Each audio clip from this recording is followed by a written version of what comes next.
because people don't know that. That's your job. And here's why. It's easy if you think about it carefully. So you imagine you've got a 3-year-old child, and you take that child out in public. What do you want from for the child?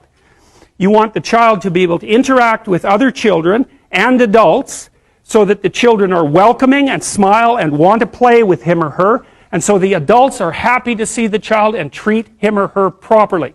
And if your child's a horrible little monster because you're afraid of disciplining them or you don't know how to do that properly, then what they're going to do is they're going to experience nothing but rejection from other children and false smiles from other parents and adults. And so then you're throwing the child out there into a world where every single face that they see is either hostile or lying. And that's not something that's going to be particularly conducive to the mental health or the well-being of your child.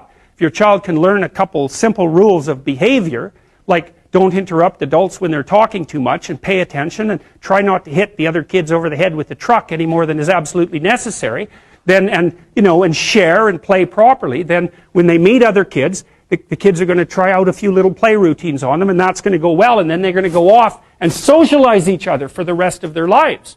Because that's what happens, is that from 4 years old onwards, the primary socialization with children takes place among other children.